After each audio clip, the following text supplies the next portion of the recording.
वुज़रा जिनके मुतल्लक रेहाम खान साहबा ने कहा है कि ये फुल बॉडी वैक्स करवाते हैं,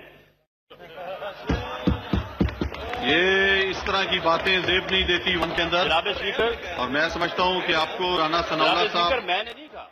ये आपको इस तरह के हवाले और बास वुज़रा जिनके मुतल्लक रेहाम खान साहबा ने कहा है कि ये फुल बॉडी वैक्स करवाते हैं,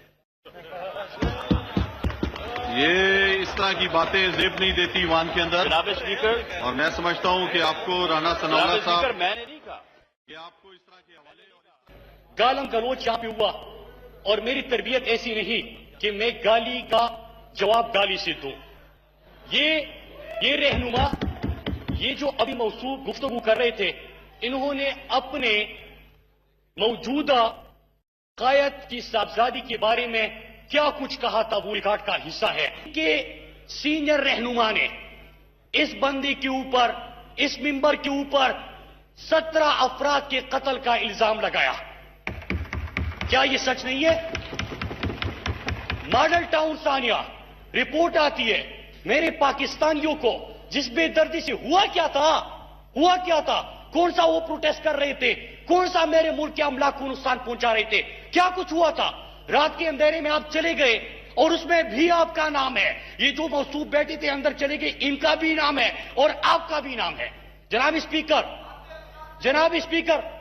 स्पीकर, वो मॉडल टाउन का सानिया के सामने से खवातीन के ऊपर गोलियां मारते हो, वो मासूम बच्ची की चीख, क्या इनको थोड़ी सी उसके ऊपर रहम नहीं आया कि एक मासूम बच्ची वहां पे अपनी वालदा और अपनी खाला के लाश के सामने खड़ी है, वो चीख रही है, मुझसे, आपसे, इस ऐवान से सवाल करती है कि क्या कसूर था मेरी मां का और क्या कसूर था मेरी खाला का। क्या जवाब है आपके पास? उन मासूम लोगों का?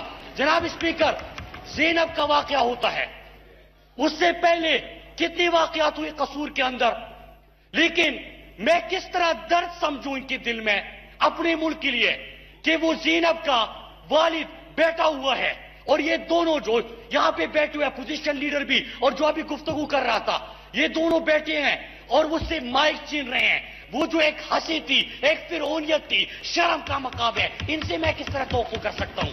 स्पीकर साहब, बात यहां पे खत्म नहीं होती।